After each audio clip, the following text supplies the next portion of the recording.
Cravings mo ba ay Thailand food pero wala kang budget para mag-travel papuntang Thailand? Kung ganon ay saktong-sakto sa inyo ang video na to dahil kung certified Thai food lovers ka ay hindi mo na kailangan pang sumakay ng eroplano para malasahan ang authentic na lutong Thailand. Dahil dito sa isang food trip spot sa Quezon City ay matitikman nyo ang iba't ibang Thai food dishes na hindi lang basta masarap, mura, sulit at talagang babalik-balikan nyo. Tulad na lang nitong kanilang pork basil na may pagka-adobo style ang datingan na sa halagang 169 pesos lang ay siguradong magugustuhan nyo. Pad Krapaw chicken na may pagka-spicy, malinamnam at naghahalo ang tamis at alat kaya siguradong babalik-balikan mo. At kung gusto nyo naman ng may sabaw ay meron sila ditong tom yum soup na masarap, creamy at may sipa ng konting anghang. At pagpasok nyo pa nga lang ay ramdam mo na ang relaxing at cozy na vibe na para ka talaga nagpunta sa Thailand. Meron silang malawak na alfresco dining area na perfect tambayan kasama ng barkada, pamilya o mahal sa buhay. At meron din sila ditong mga air-conditioned room na swak sa mga nagre-review, working meeting at yung hanap ay simpleng chill lang kasama ang mga mahal sa buhay. At di pa dyan nagtatapos dahil kung may kasama kang chikiting ay siguradong hindi sila maiinip dito dahil meron silang mga board games dito, books na pwede nyong basahin habang hinihintay ang inyong mga order. Kaya kung ang hanap nyo ay Thai street food na mura, sulit at abot kaya ay dayuin nyo na itong Bago Bantay na located naman sa number 141 Port Santiago Street, Barangay Santo Cristo, Bago Bantay, Quezon City. So paano mga boss? Natakam ko ba kayo?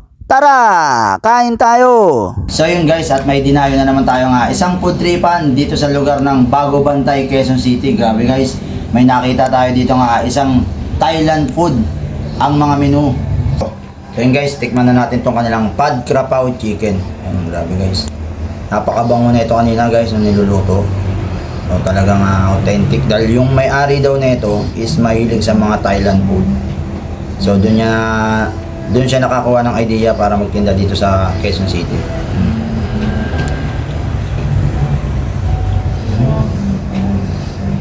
Grabe. Ang sarap ng lasa niya.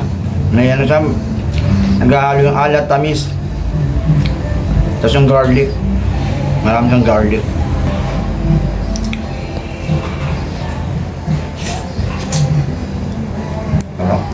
Next natin tikman guys, itong kanilang pork basil.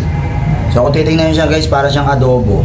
Ayun, parang adobo ng Thailand to. Pero marami siyang mga mga pampaanghang. Ayun, may mga sili. So tikman muna natin ng walang kanin guys.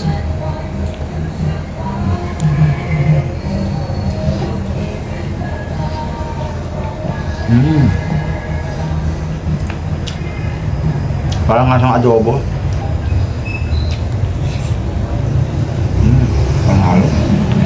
Naghahalo yung alat na at yung anghang. Sama natin tikman guys yung kanilang tom yum soup. Ayan guys, grabe. Ay, may hipon pa. May hipon pa pala siya guys. Ayan. Mainit-init pa guys. Tikman na natin. First time lang din natin makakatikim ng mga Thailand na mga putahe. Sarap. So parang yung Thai food pala, medyo maaanghang din yung mga menu nila. Sarap na ito.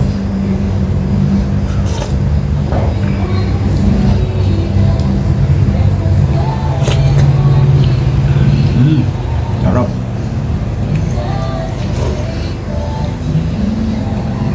Kaya kung mahilig kayo sa mga Thailand food, hindi nyo na kailangan pang dumayo pa sa Thailand, dito lang sa Pilipinas, sa Bago Bantay, Quezon City, ay makakatikim na kayo ng mga authentic at masarap na Thailand food guys.